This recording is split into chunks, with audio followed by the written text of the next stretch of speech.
سراجا منيرا. أما بعد فقد قال الله تعالى في كلامه المجيد وفرقانه الحميد. আসুন সকলে জবান খুলে পড়ি আউযু বিল্লাহি মিনাশ শাইতানির রাজিম. বিসমিল্লাহির রহমানির রহিম. ওয়ালিল্লাহি আলান নাসি হিজ্জুল বাইতি মান ইসতাতা'a ইলাইহি সাবিলা ومن كفر فإن الله غني عن العالمين. صدقت يا رب العالمين. وقال تعالى في شان حبيبه ومحبوبه إن الله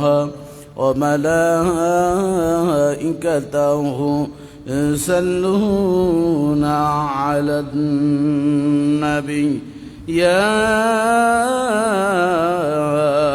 أيها الذين آمنوا صلوا عليه وسلموا تسليما. اللهم صل على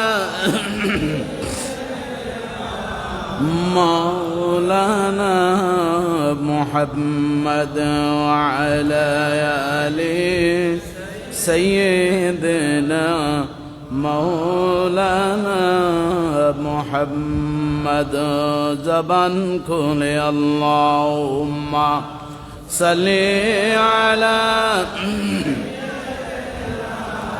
مولانا محمد وعلى آل سيدنا مولانا محمد. بلغ العلا بكمال لا حسبي ربي جل الله ما في قلبي غير الله نور محمد لا إله إلا الله. الله الله الله لا إله إلا هو. الله الله الله لا إله هو. الله الله الله الله الله لا إله إلا الله মুহাম্মাদুর রাসূলুল্লাহ সাল্লাল্লাহু আলাইহি ওয়াসাল্লাম.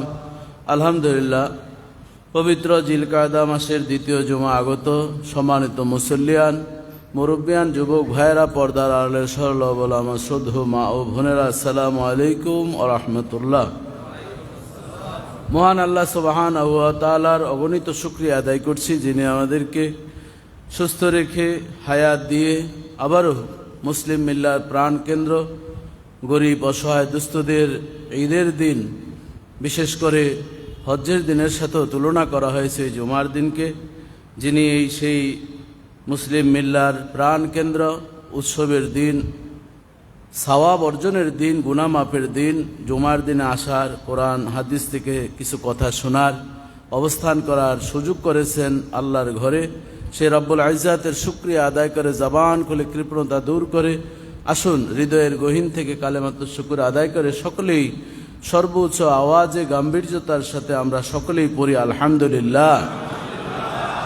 তারই সাথে সাথে অসংখ্য অগণিত তার চেয়ে আরও অধিক দুরূদ সালাম পেশ করছি হায়াতুন নবী, জিন্দা নবী, সিরাজুম মুনির, বদরুদ্দুজা, নূরুল হুদা, সাহিবে কাবা ও কাউসাইন, সাহেবে মাকামে মাহমুদ, সাহেবে হাউজে কাউসার, আখিরে জামানার পয়গম্বর, নূরুন আলা নূর, আপনার আমার সকলের কলিজার টুকরা নবী, সকল সৃষ্টির প্রধান আকর্ষণ আকে মাওলা তাজেদার মদিনা হুজুর নূর সাল্লাল্লাহু আলাইহি সাল্লামের শানে আসুন। জিয়ারত নসিবের আশা আকাঙ্ক্ষা নিয়ে আমরা প্রাণ খুলে দুরূদ পাঠ করি, সকলেই পড়ি সাল্লাল্লাহু আলাইহি ওয়াসাল্লাম। সম্মানিত শুধু আজকের জুমার আলোচনার বিষয় নির্ধারণ করা হয়েছে হুকমুল হজ, হজ্জের বিধান নিয়ে আমরা আলোচনা করব। এখানে আমার এই আমেলে জান্নাত বইয়ে অনেক বিস্তারিত আলোচনা করা হয়েছে। হজ করার জন্য যা যা প্রয়োজন এখানে আমি 229 পৃষ্ঠা থেকে 242 পৃষ্ঠা পর্যন্ত বিস্তারিত আমি এখানে আলোচনা করেছি। তবে মৌলিক যে বিষয়গুলো সেই বিষয়গুলো আপনাদের সামনে আমি উপস্থাপন করব। ওমা তৌফিকে ইল্লা বিল্লাহ। সেই বিষয়গুলো হচ্ছে আলোচনার হজের যে পরিচয় আমরা আংশিক আলোচনা করেছি সে সম্পর্কে বলবো। হজের হুকুম, কখন ফরজ হয়, কোন নবীর আমলে হজের দৃষ্টান্ত সবচেয়ে বেশি লক্ষ্য করা যায়, হজ ফরজ হওয়ার শর্তাবলী, প্রকারভেদ, হজ আদায়ের ফজিলত, না করার পরিণাম, হজ্জে করণীয় ও বর্জনীয় এবং মুসলিম উম্মার ভ্রাতৃত্ব বন্ধনে হজ্জের কি ভূমিকা, এই সম্পর্কে ইনশাল্লাহ আমরা কথা বলব। সম্মানিত শুধু হজ শব্দটি আরবি শব্দ, কোরআনের শব্দ। আল্লাহ তাআলা বিভিন্নভাবে এই হজ্জের শব্দটি কোরআনে ব্যবহার করেছেন। অলিল্লাহ আলান্নাস হিজ্জুল বাইতে, কখনো হিজ্জুন শব্দ ব্যবহার করেছেন, আবার কখনো আতিমুল হাজ্জা অল উমরাতা, আবার হা অক্ষরে জবর দিয়েও আল্লাহ তাআলা এভাবে ব্যবহার করেছেন। তো যেভাবেই আমরা পড়ে থাকি হজ্জের অর্থ হচ্ছে ইচ্ছা করা, সংকল্প করা, এই অর্থে ব্যবহৃত হয়ে থাকে। তো এই হজ্জের পারিভাষিক যেই সংজ্ঞা আমরা দেখতে পাই অনেকগুলো সংজ্ঞা, তন্মধ্যে হজ্জের মৌলিক সংজ্ঞা হচ্ছে হুয়া জিয়ারাতু মাকানিন মাকসুসিন জামানিন মাকসুসিন আফআলিন মাকসুসিন, অর্থাৎ নির্দিষ্ট সময়ে নির্দিষ্ট স্থানে নির্দিষ্ট কিছু কাজ করার নাম হজ।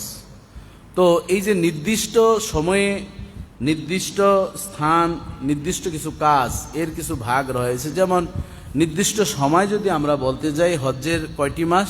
3টি মাস, শাওয়াল, জিলকদ, জিলহজ।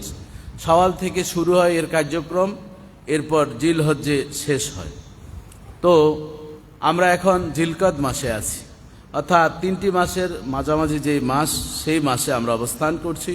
তো আমরা সংক্ষেপে যদি বাংলাতে বোঝানোর জন্য আমরা হজ্জের সংজ্ঞা যদি আমরা বলি, তাহলে মোটা দাগে বলা যায় 4 জায়গায় 5 দিনে 9টি কাজ করার নাম হজ।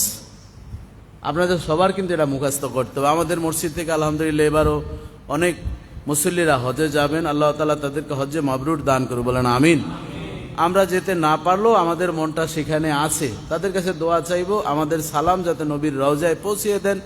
দোয়া করার সময় যাতে আমাদের গুনাহগারের কথা মনে পড়ে, আমরাও যাতে সেভাবে সেই ইব্রাহিম খলিলুল্লাহর ওই আজান দিয়েছিলেন হজ্জের জন্য, সেই আজানের ডাকে যাতে আমরা সাড়া দিতে পারি, আল্লাহ তৌফিক দান করে, বলেন আমিন।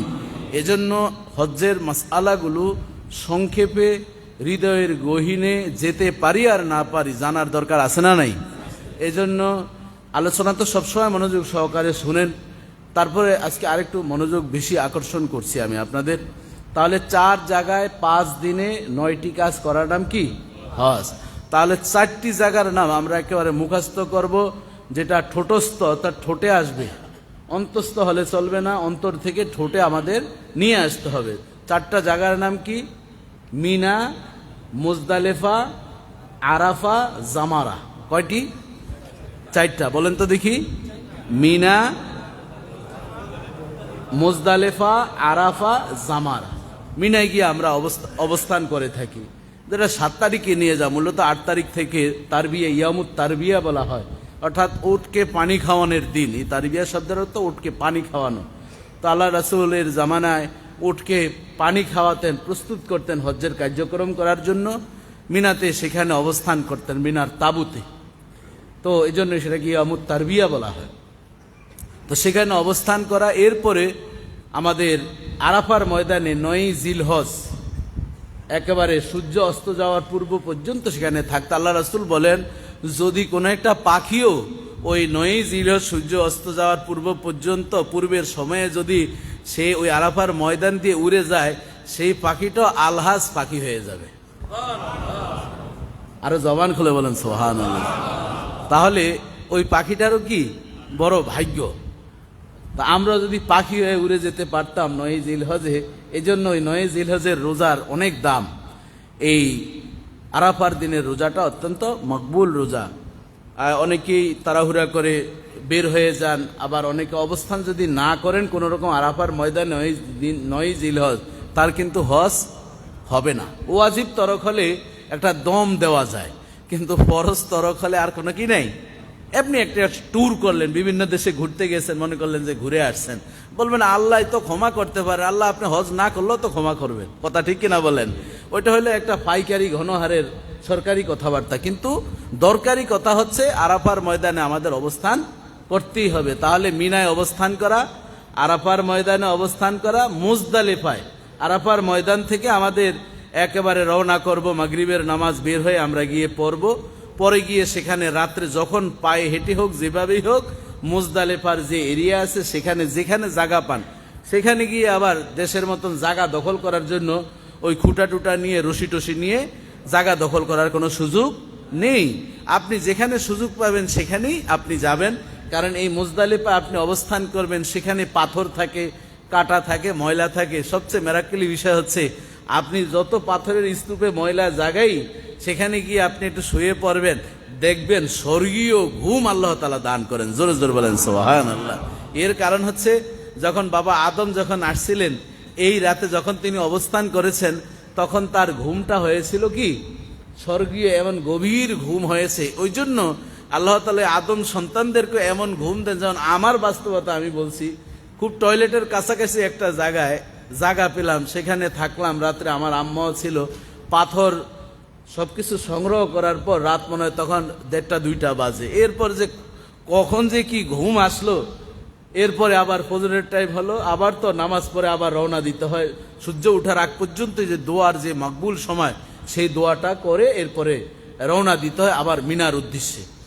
তো এজন্য সেই মুজদালিফা অবস্থান করা, মুজদালিফা আপনি অবস্থান করে সেখান থেকে আপনি ফজরের নামাজ আদায় করে দোয়া মুনাজাত করে বের হয়ে গেলেন।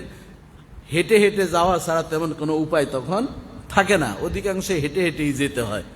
আপনি গেলেন, মিনায় আসলেন, আসার পর গাঠুরি টাটুরি কিছু থাকলে আপনি সেখানে রেখে 4র্থ নম্বর যেই কাজটা হচ্ছে যে 4টি জায়গায় যাওয়া, ওই 4টি জায়গার 4র্থ জায়গা হচ্ছে জামারা।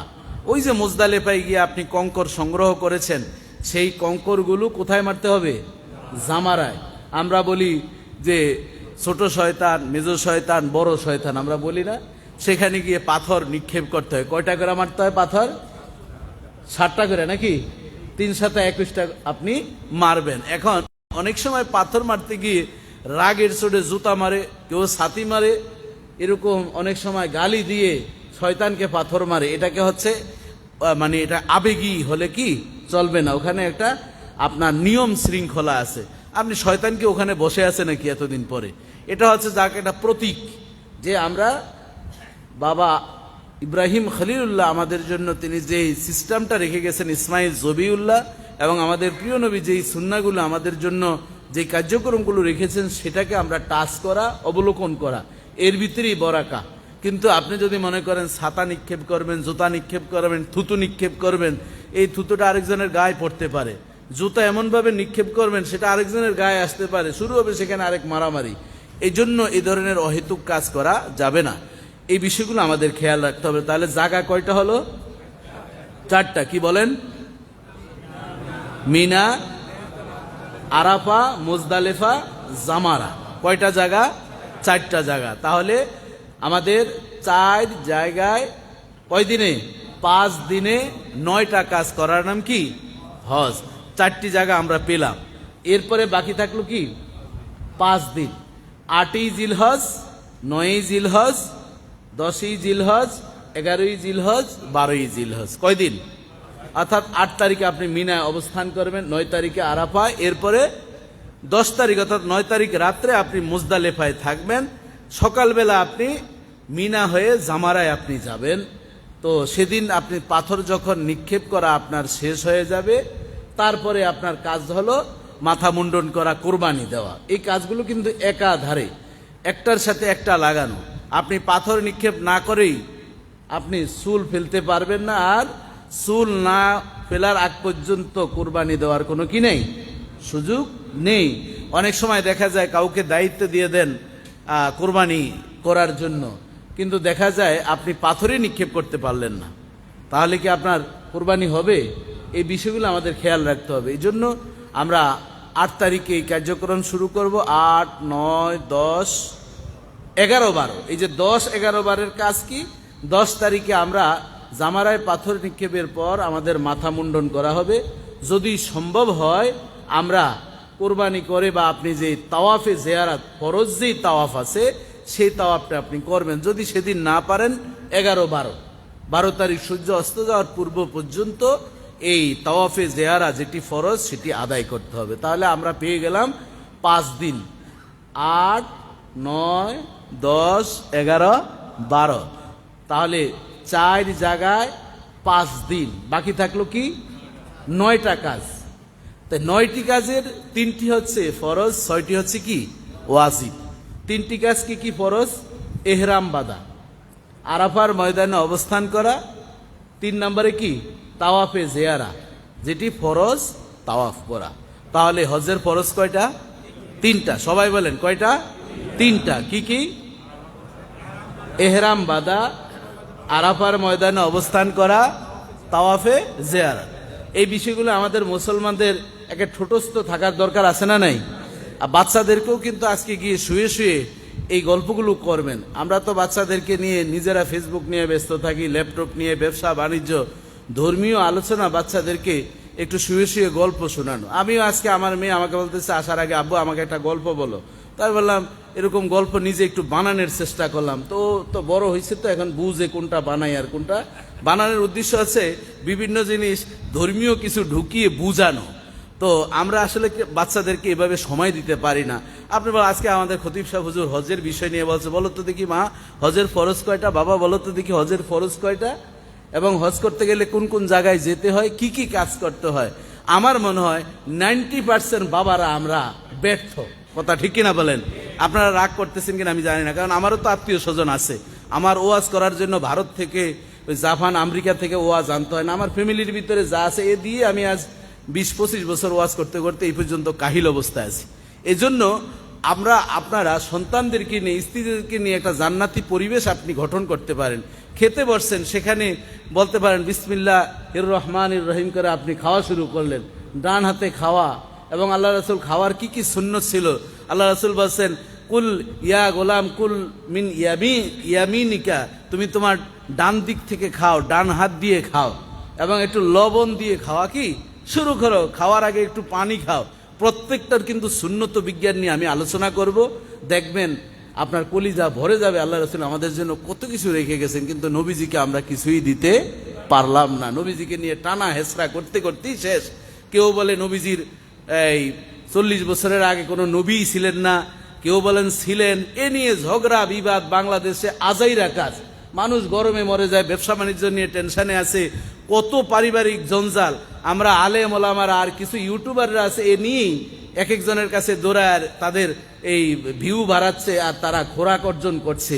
এটি আমার কাছে যথেষ্ট একটা বিরক্তজনক অবস্থা। একজন আলেম একটা বলছেন, তাকে আমরা শুধরিয়ে দিই ফোন দিয়ে, বা ভাই হলে তার কাছে গিয়ে বুঝিয়ে দিই, ভাই এটা এরকম করলে হতো না। সে যদি উল্টা আচরণ করে তখন তার মুরব্বী আছে, তাদেরকে থামানোর জন্য সেই মুরব্বীর আমরা যদি একটু ধারস্থ হই, তাহলে কিন্তু আমরা সাধারণ মানুষের কাছে হাসি তামসার পাত্র হই না। কথা ঠিক কিনা বলেন? আমি একজনকে ছাগল বলি, একজনকে বলি কান ধরে উঠবোস করাবো, আরেকজনকে বলি সে কি বুঝে, ওদিনের ছেলে ফেলে। এ ধরনের ধর্মীয় ঝগড়াগুলো আমরা করব না। আর আপনারা যারা ফলোয়ার্স রয়েছেন, আপনারাও এতে অতি আবেগী হবেন না। আলেম ওলামাদের প্রত্যেকের ইজ্জত আছে, এই ইজ্জতকে আমরা লালন করব। এবং ধর্মীয় বিষয়গুলো নিয়ে যেভাবে আপনারা আলেম ওলামার কাছ থেকে আগ থেকে শুনে এসেছেন, বাবা মা থেকে যেভাবে শুনে এসেছেন, হক্কানি পীর আউলিয়া থেকে শুনে এসেছেন, তারা বুঝে শুনি ইসলামটাকে এই পর্যন্ত সুশৃঙ্খল উপহার দিয়েছেন। কথা ঠিক কিনা বলেন? এখন নতুন নতুন করে অনেকেই ভাইরাল হওয়ার জন্য ফিতনা ছড়াচ্ছে। আল্লাহ তাআলা আমাদেরকে এই ফিতনাবাজ থেকে হেফাজত করবেন, আমিন। সম্মানিত সুধী, দেখুন আমাদের যেই 9টি কাজ, তার মধ্যে 3টি হচ্ছে কি ফরজ। বলেন তো দেখি 3টি কি কি? এহরাম বাঁধা, আরাফার ময়দানে অবস্থান করা, তাওয়াফে জিয়ারত। এখন এহরাম বাঁধা আমরা অনেকেই ভাবি যে সাদা কাফনের কাপড়টা পরলেই মনে হয় এহরাম বাঁধা হয়েছে, তাইলে তো হিন্দুরাও ধুতি পরে, সাদা কাফনের কাপড় পরে, এহরাম কি হয়ে গেল নাকি? এহরামের জন্য কিছু সুন্নাহ পদ্ধতি আছে না নাই? গোসল করবেন, গোসল করে আপনি একেবারে সুগন্ধি লাগাবেন, সুগন্ধি লাগানোর পরে আপনি সাদা কাফনের কাপড়টা পরলেন, যেটা দিয়ে আপনাকে কবরস্থ করা হবে। বলবেন হুজুর এইটা দিয়ে কি করা হবে? ভাগ্য ভালো হলে আপনি নিয়ে আসবেন, যত্ন করে রেখে দিবেন, আল্লাহর ঘর বাইতুল্লাহ সবকিছু সেই কাপড়টা আপনি ব্যবহার করেছেন, এর ভিতরে ন্যূনতম একটু বরকত আছে না নাই? জমজমের পানি একটু লাগছে, এটা আবার যদি আমি বলি, আবার আরেক শ্রেণীর আলেমরা বলে এই যে বেদায়াতি আলোচনা শুরু হয়েছে। আরে বাবা, এই বেদাত করতে করতে এখন মানুষ দোয়া মুনাজাত করবে না, নামাজ পড়ে, সবকিছু মানুষ বাদ দিচ্ছে। এই কারণে দেখবেন আগে মসজিদের ভিতরে একটা প্রাণ ছিল, একটা দোয়া ছিল, শুক্রবার আসলে আলেম ওলামা ইমামদের দোয়া মুনাজাত ছিল এবং খতমের একটা তালিম ছিল, বাসায় বাড়িতে দোয়ার আয়োজন ছিল, মিলাদ ছিল। কথা ঠিক কিনা বলেন? দিন দিন এগুলো বন্ধ হয়ে সব বেদাত বলে আমাদের যে একটা ভ্রাতৃত্ব বন্ধন, মুসল্লিদের বাসায় যাওয়া, আলেম ওলামাদেরকে দাওয়াত দেওয়া, এর ভিতরে একটা মজা আছে। যেমন একটা গতকালকে একটা আমি হাদিস আপনাদেরকে বলছি, সাহাল ইবনে সাদ রাদিয়াল্লাহু তাআলা আনহু বলেন যে আমি যখন ছোট ছিলাম তখন দেখতাম আমার মা আমার বাবা এই ভালো রান্না করে, ভালো খাবার রান্না করে, গোস্তগুলো খুব সুন্দর করে ভাজতেন, পোড়াতেন, এভাবে খাবার দাবারের অন্য দিনের তুলনা এইভাবে তৈরি করতেন। কি জন্য করতেন? বৃহস্পতিবার রাতে বলতো এই খাবার খাওয়া হবে, এই আয়োজন করা হবে, কালকে যদি জুমার মসজিদে তুমি নামাজ আদায় করতে যাও। সুবহানাল্লাহ বলবেন না? জুমার মসজিদে যদি তুমি জুমার নামাজ পড়তে যাও, এই আয়োজন করা হবে।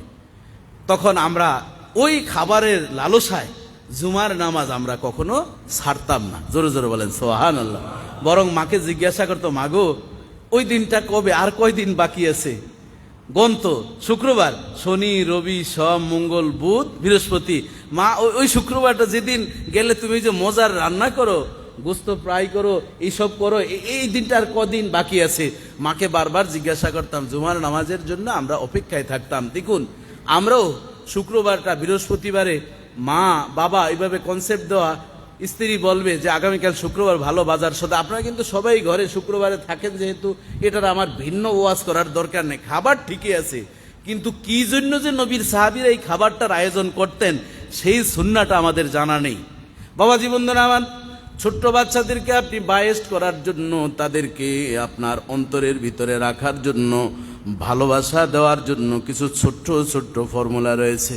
জামানার পয়গম্বর ছোট্ট ছোট্ট বাচ্চারা যখন প্রিয় নবীর কাছে আসতো, আমার প্রিয় নবী কিছু খেজুর তাদের জন্য রেখে দিতেন। কোনো বর্ণনায় এসেছে আজোয়া খেজুর রেখে দিতেন।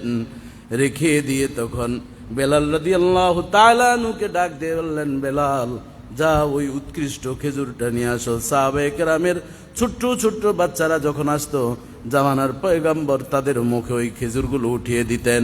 এর মাধ্যমে দেখা যেত ওই সন্তানগুলো মসজিদে আসার জন্য আকুল একটা মনটা পড়ে থাকতো, আর ওই আলেমের সাথে একটা হৃদ্রতা হওয়ার কারণে ওই সন্তানটা একজন আল্লাহওয়ালা বুজুর্গে পরিণত হয়ে যেত। সাহাল ইবনে সাদ রাদিয়াল্লাহু তাআলা আনহু বলেন, আমার মা এভাবে মজার খাবার রান্না করতো, শুক্রবার বলতো মসজিদে যেতে হবে, আমরা সেজন্য শুক্রবারের অপেক্ষায় থাকতাম। জুমার নামাজ যখন শেষ হয়ে আসতো, জুমার নামাজ পড়ে মা আমাদেরকে খাবারটা এত সুন্দরভাবে পরিবেশন করতাম। একদিন দুই দিন যেতে না যেতে মাকে আবার বলতাম, মাগো ওই দিন কবে আসবে যেই নামাজে গেলে ভালো খাবার পাওয়া যায়। এই হাদিস থেকে আমাদের শিক্ষা হচ্ছে, আমাদের সন্তানদেরকে এভাবে একটু লোভ দিয়ে দিয়ে আল্লাহর ঘরের সাথে যদি একটু সম্পর্ক করতে পারি, তাআল্লুক করতে পারি, আলেম ওলামার সোহবতে যদি সন্তানগুলোকে রাখতে পারি, আল্লাহর কসম করে বলছি ওই সন্তান কোনোদিন মা বাবাকে বৃদ্ধাশ্রমে পাঠাতে পারে না। কথা ঠিক কিনা বলেন? আজ আমরা ব্যস্ত হয়ে পড়েছি, ফ্ল্যাট একটা আছে আর একটা বানাতে হবে, এই মডেলের গাড়ি আছে, নতুন আরেক মডেলের গাড়ি তৈরি করতে হবে, ব্যবসা বৃদ্ধি করতে হবে। কার জন্য এই প্রতিষ্ঠান রেখে যাচ্ছেন? এত টাকা পয়সা অর্থ সম্পদ কার জন্য আপনি রেখে যাচ্ছেন? যাদের জন্য রেখে যাচ্ছেন তাদেরকে যদি ইসলামী শিক্ষা, নৈতিক শিক্ষা যদি না দিতে পারেন, এই সম্পদ ধ্বংস হতে 1 মাস না 2 মাস সময় লাগবে না। কথা ঠিক কিনা বলেন? আপনি বলবেন কিভাবে? সে জুয়ার সাথে জড়িত হয়ে পড়বে। এক জুয়ারি এক রাতে কোটি কোটি টাকা নষ্ট করে, এরকম জুয়ারি বাংলাদেশে আছে না নাই? যদি আপনার জানা না থাকে আমার কাছে আসবেন। বড় বড় কোম্পানির এমডি তাদের সন্তানগুলো, চেয়ারম্যানের সন্তানগুলো কি করে রাতের বেলায় কোন কোন হোটেলে বনানীতে থাকে, গুলশানে থাকে, আমি আপনাকে লিস্ট ধরে ধরে বলে দিতে পারবো। কত কত মেয়েদের ইজ্জত নষ্ট করা হয়েছে। এটা দেখার জন্য আপনার পত্রিকার প্রয়োজন নাই। আমরা অনেক গোপন তত্ত্বের মাধ্যমে দেখতে পাই, এক বসুন্ধরা গ্রুপের ছেলে নয়, হাজারো গ্রুপের ছেলেরা আজ হাজার হাজার কোটি কোটি মেয়েদের ইজ্জত নষ্ট করছে। কথা ঠিক কিনা বলেন? এজন্য বাবাজি বন্ধুরা আমার, সরকার বাহাদুরের যারা প্রশাসনিক কর্মকর্তা রয়েছেন, টাকার সামনে সকলেই অন্ধ হয়ে যায়। কথা ঠিক কিনা বলেন? একটা অন্তঃসত্ত্বা মেয়ে, যখন অন্তঃসত্ত্বা কনসেপ্ট রয়েছে, মেয়েকে হত্যা করা হলো। হত্যা করার পর এরপর রশিতে ঝুলিয়ে দিয়ে বলা হলো আত্মহত্যা করেছে। কথা ঠিক কিনা বলেন? এই যে আমরা দুনিয়ার জমিনে যা করছি, এই যে ভোগ করছি, সব কিছু দেখেন কে? আপনি দুনিয়ার জমিনে গোপনে রাখবেন, কিন্তু আল্লাহ সুবহানাহু ওয়া তাআলা স্পষ্ট কুরআনুল কারীমে বলেন, যেদিন আর কেউ থাকবে না, কুল্লা ইনসানিন আলজাবনাহু তাইরাহু ফি উনুকিহি ওয়া নুখরিজু লাহু ইয়াওমাল কিয়ামাতি কিতাবান ইয়ালকাহু মানসুরা। আল্লাহ তাআলা কুল্লা ইনসানিন আলজাবনাহু তাইরাহু, আমি প্রত্যেকটা মানুষের ঘাড়ের ভিতরে একটা মেমোরি কার্ড ফিট করে দিয়েছি। এই যে মেমোরি কার্ড কোথায় থেকে এসেছে? কোরআন গবেষণা করে মেমোরি কার্ড খুঁজে পাবেন। আলজাবনাহু তাইরাহু ফি উনুকিহি, তার ঘাড়ের ভিতরে আমি একটা মেমোরি কার্ড দিয়েছি।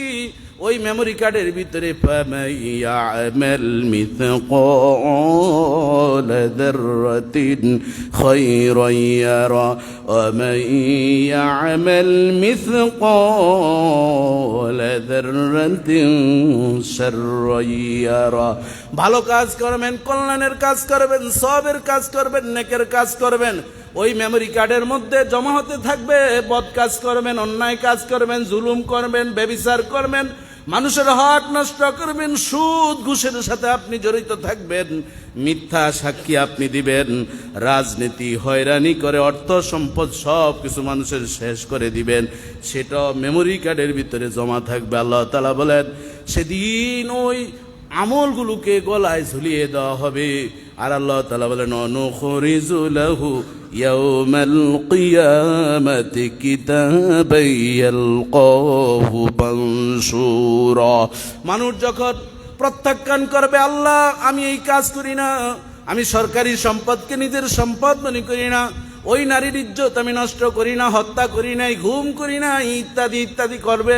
আল্লাহ তাআলা মানে নুখরিজু, আমি এইভাবে নিক্ষেপ করবো তার আমলগুলোকে কিয়ামতের দিন, বলবো ইয়ালকাহু মানসুরা, তার সামনে সব নেক আমল বদ আমলগুলো পড়ে থাকবে। আমি আল্লাহ ডাক দিয়ে বলবো, ইকরা কিতাবাকা, তুমি তোমার কিতাব আমলনামাগুলো নিজে পড়ে হিসাব করো, কয়টা ভালো করছো, কয়টা মন্দ করেছো। আজকের জাজ বিচারকের দায়িত্ব এই মুহূর্তে আমি তোমাকে দিয়ে দিলাম। বান্দা বলবে, আল্লাহ এগুলো আমার না, এগুলো আমি করি নাই। আল্লাহ তাআলা বলেন, যখন বান্দা আমার সাথে এভাবে কথা বাদ বিতণ্ড করা শুরু করবে, আল্লাহ তাআলা বলেন, আল-ইয়াউমা নাখতিমু আলা আফওয়াহিহিম ওয়া তুকাল্লিমুনা আইদিহিম ওয়া তাশহাদু আরজুলুহুম বিমা কানু ইয়াকসিবুন। আল্লাহ তাআলা বলেন, আমি ওই বান্দা যখন আমি রবের সাথে যখন কথা বাক বিতণ্ড শুরু করবে, আমি তার জবান বন্ধ করে দিব, তার দুটি হাত তার বিরুদ্ধে তখন সাক্ষী দেওয়া শুরু করবে, তার পা সাক্ষী দেওয়া শুরু করবে, আল্লাহ আমাকে ব্যবহার করে করে সে অমুক জায়গায় দিয়েছে, অন্যায় করেছে, অবিচার করেছে। আল্লাহ তাআলা বলেন, লিমানিল মুল আলিয়াম লিল্লাহিল ওয়াহিদুল কাহ্হার, আজকের রাজত্ব আমি আল্লাহর হাতে। আইনাল মাফার, বান্দা তুমি কোথায় পালাবে? পালানের মতন কোনো জায়গা খুঁজে পাওয়া যাবে না। এজন্য বাবাজি বন্ধুরা আমার, সন্তানগুলোকে মানুষ করার জন্য প্রিয় নবী মুহাম্মদ রাসূলুল্লাহ সাল্লাল্লাহু আলাইহি ওয়াসাল্লাম বলেছেন, বৃহস্পতিবারে খাবারের মেনু তৈরি করো, সন্তানকে একটু ভালো খাবারের লোভ দাও, জুমার মসজিদের সন্তানগুলোকে নিয়ে আসো। তুমি যখন থাকবে না তখন ওই জুমার মসজিদের ঘোরাক হবে তোমার সন্তানগুলো, আর বসে বসে বাবার স্মৃতিচারণ করবে। বাবা যায় নামাজ নিয়ে আসতেন, পাশে আমাকে বসাতেন, আর দেখতাম খতিব সাহেব যখন দোয়া করেন রব্বির রহমহুমা কামা রব্বায়ানি সগীরা, আল্লাহ আমার আম্মা আব্বার কবরে আর আযাব দিও না, আমার আম্মা আব্বারে মাফ করছুনি, আমার আম্মা আব্বার কবরের আযাব মাফ হইছে। বাবা যখন চোখ বেয়ে পানি পড়ে, সন্তান জিজ্ঞাসা করে বাবা কেন তুমি কান্না করো? মসজিদ থেকে বের হয়ে বলে বাবা রে তোমার দাদা দাদুর কথা মনে পড়েছে তাই কান্না করি। ওই কথাগুলো সন্তানের মাথায় যখন ঢুকবে, বাবা যখন থাকবে না, সন্তানও তখন বলবে রব্বির রহমহুমা কামা রব্বায়ানি সগীরা, আল্লাহ আমার আম্মা আব্বারে কবরে আর মাইরো না, কঠিন হাসরের দিনে গুনাহগার বলে ডাক দিও না। ওই সন্তানরা যখন মা বাবার প্রতি দরদ লেগে যাবে, আল্লাহর কসম করে এই মিম্বারে বলছি, ওই সন্তান কোনোদিন মা বাবাকে বৃদ্ধাশ্রমে পাঠাবে না, কথা ঠিক না বলেন? আজ প্রতিটি শহরে অলিতে গলিতে বড় ভয় পাই, মাহফিল করতে যাই, বিভিন্ন এলাকায় সফরে যাই, বৃদ্ধ বৃদ্ধ বাবাগুলো কান্না শুরু করবে, হুজুর এত অশান্তিতে আছি, বৃদ্ধাশ্রমে নিজেরই যেতে হবে, সন্তানের পাঠানোর দরকার নাই। সন্তানরা যেভাবে অবহেলা করে, নিজের জায়গা নিজের ঘর সব কিছু তৈরি করেছি, কিন্তু সংসারের সবচেয়ে বড় বোঝা ওর মা আর আমি, আমাদেরকে সহ্য করতে পারে না। সন্তানদের আর বৃদ্ধাশ্রমে পাঠানোর দরকার নাই, নিজেদের সেফ জোনে থাকার জন্য সিদ্ধান্ত করেছি বাড়ি থেকে বের হয়ে যাব। এরকম দিন দিন বাড়ছে না কমছে? এই জন্য বাবাজি বন্ধুরা আমার, ওই হাদিসটা গতকাল আমার অত্যন্ত ভালো লেগেছে। আপনারা চেষ্টা করবেন আপনাদের সন্তানগুলোকে জুমার মসজিদে নিয়ে আসবেন, এই কথাগুলো শোনাবেন। আমি অত্যন্ত পছন্দ করি সন্তানদেরকে, ছোট্ট বাচ্চারা যখন মসজিদে আসে আমার কাছে মনে হয় ওই মসজিদ সার্থক মসজিদে পরিণত হবে, ওই মুসল্লিরা সার্থক মুসল্লিতে পরিণত হবে, ওই মসজিদের কমিটিরা একটা মডেল আদর্শবান কমিটিতে পরিণত হবে। বলেন আল্লাহুম্মা আমিন। আর যেই মসজিদে ছোট্ট বাচ্চাদেরকে জায়গা দেয় না, যে মসজিদে ছোট্ট বাচ্চাদেরকে বোঝা মনে করে, তাদেরকে বিভিন্ন ধরনের কুটুক্তি করে, ধমক দেয়, ওই মসজিদে আল্লাহর রহমত নাই, কথা ঠিক না বলেন? এই জন্য একটা যুবক ঢুকেছিল মসজিদে, উট নিয়ে ঢুকেছে, উট দাঁড় করিয়ে এরপর প্রস্রাব শুরু করলো ইহুদি যুবক। বিভিন্ন ধরনের সাহাবীদের বিভিন্ন চিন্তা চেতনা ছিল, মসজিদের ভিতরে হইচই শুরু হয়ে গেল। বুখারী শরীফে হাদিস কানে এসেছে, কামা আরাবিয়ুন ফাবালা বিল মসজিদে ফাতানাওয়ালাহুন নাস فقال رسول الله صلى الله عليه وسلم دعوه أحرقوا على البول سزلم من معين فإنكم মুআসসিরিন ওয়ালাম তুবাসু মুআসসিরিন। রাসূলুল্লাহ বলেন, একজন যুবক, ইহুদি যুবক মসজিদে আসলো উট নিয়ে, উটটা পাশে দাঁড়া করিয়ে এরপর সে দাঁড়িয়ে দাঁড়িয়ে মসজিদে নববীতে প্রস্রাব করা শুরু করলো। ফাতানাওয়ালাহুন নাস, সাহাবীরা হইচই শুরু করলো, এই যুবকটা কোথায় থেকে আসছে, নানান কুটুক্তি করা শুরু করলো।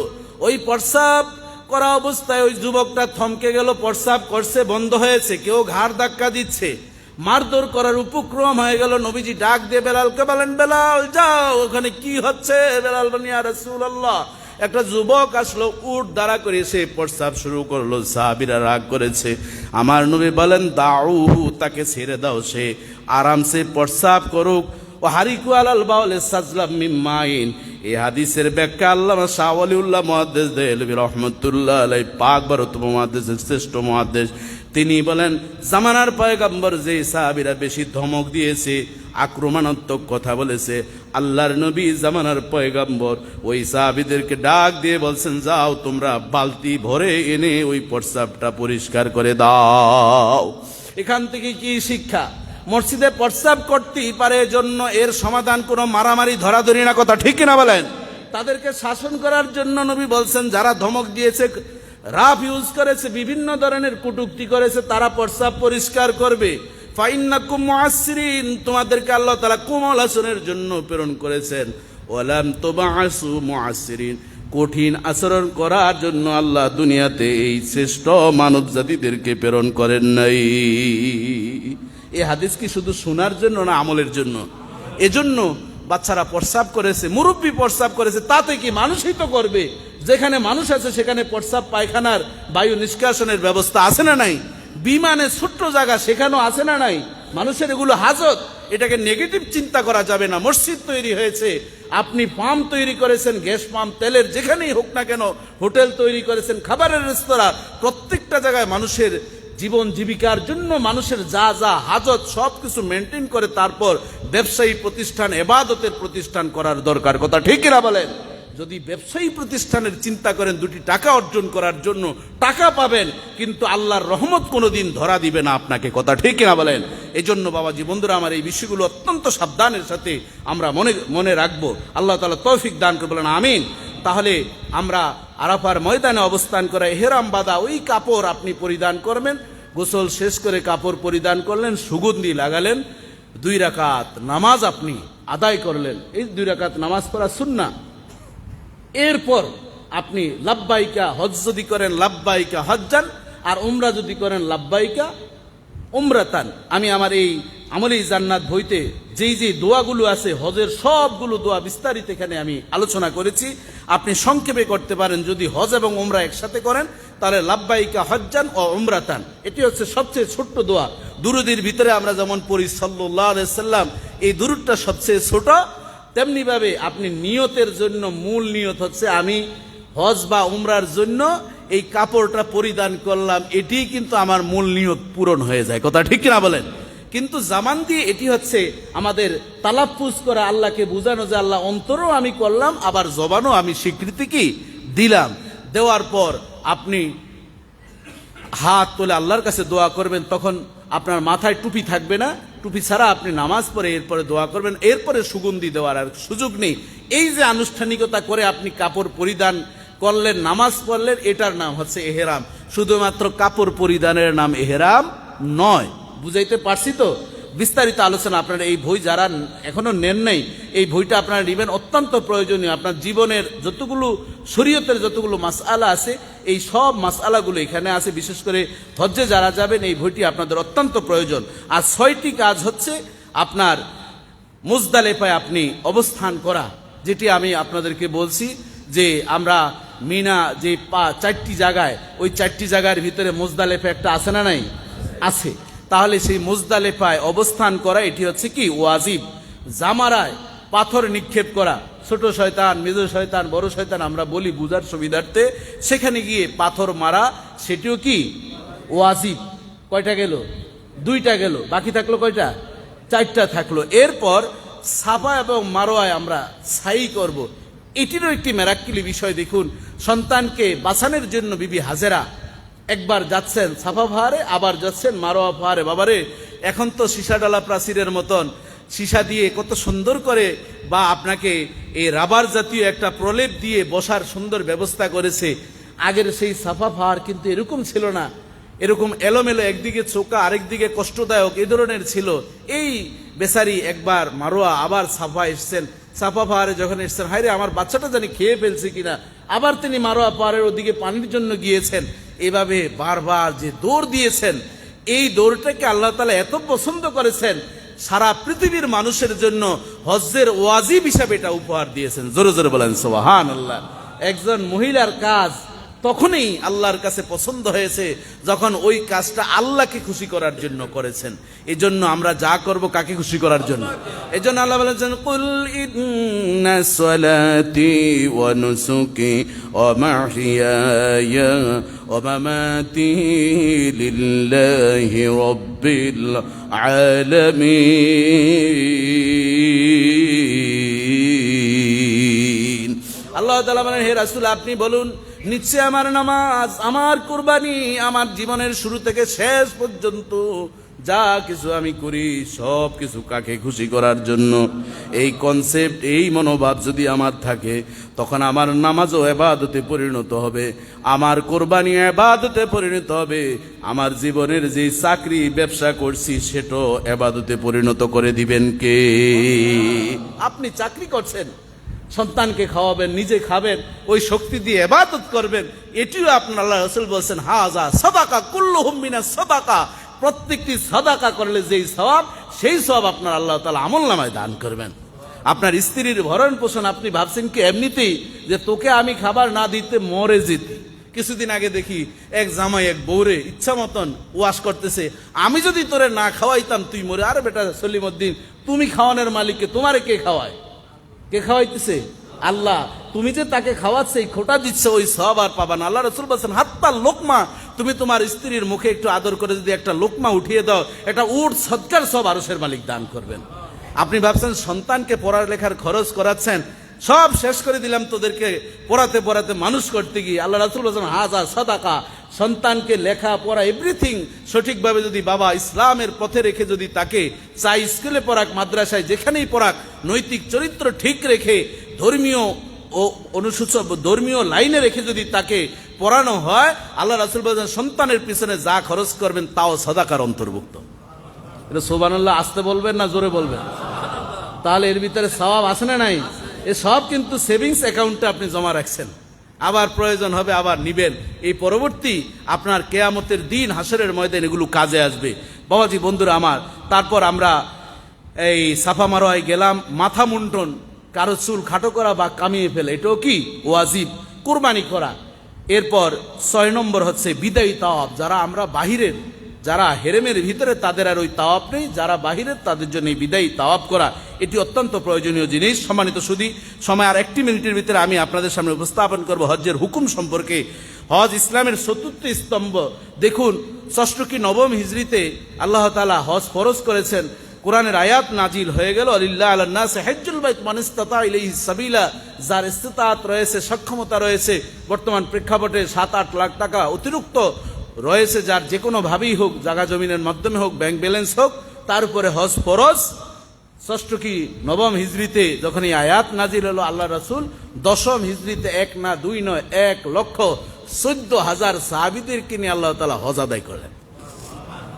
পৃথিবীর ইতিহাসে মেরাক্কেলের বিষয়, এমন এক নবী পেয়েছি, কোন নবীরা এত বড় বহর নিয়ে হজ আদায় করতে পারেন, এটিও আমার নবীর মজেজা। আরো মেরাক্কেলি বিষয় হচ্ছে আমার নবী গনে গনে 100টা উট আজ থেকে 1500 বছর পূর্বে তিনি 10ই জিলহজ আল্লাহর রাস্তায় কোরবানি করেছেন। এটি আমার নবীর একটি মুজিজার অন্তর্ভুক্ত।